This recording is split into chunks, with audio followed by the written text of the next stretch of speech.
They're overstretched, understaffed, and underpaid.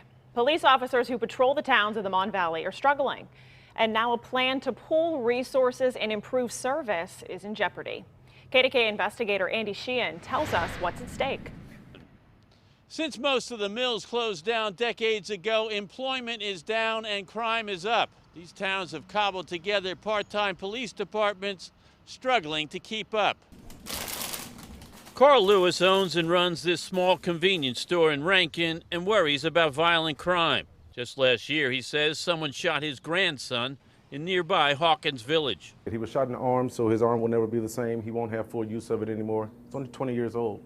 It's a shame. While shootings, homicides, and other major crimes are on the rise throughout the Mon Valley, Rankin and the surrounding boroughs are patrolled by a handful of part-time police officers, some making as little as $11 an hour.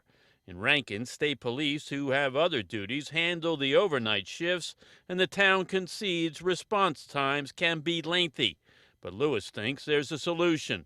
And I think if we were able to pull our resources together, have these police departments merge, they're all small little towns, they're all struggling to survive. They don't have the resources to survive on their own. With shared resources, it's 100% going to be better. In a State Department of Community and Economic Development study, Rankin, Whittaker, Braddock, North Braddock, and East Pittsburgh could form a regional police force, pool resources, hire decently paid, fully trained officers, and provide better service to the residents and businesses.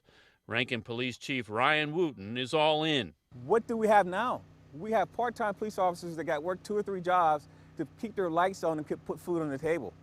So it's going to be a win-win for everybody. But the plan has hit a major roadblock with 3 of the communities dropping out: Whittaker, Braddock, and North Braddock. I'm not against it.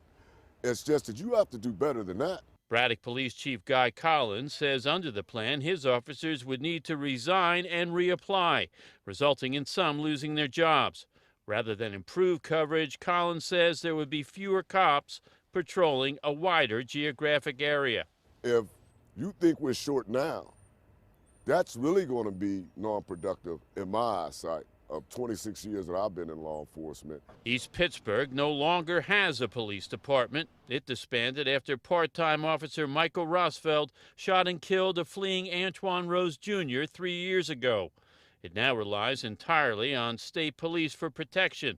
And while grateful for the help, Borough Manager Seth Abrams says the state troopers are not a replacement. They're not our neighborhood police. They don't know our residents. It's difficult to have that proactive relationship and proactive policing that you want, as opposed to that responsive and you're only there when something bad happens. The hope of East Pittsburgh and Rankin is to revive these talks and get regionalization back on the table with Braddock and North Braddock, because right now there's a shortage of other solutions.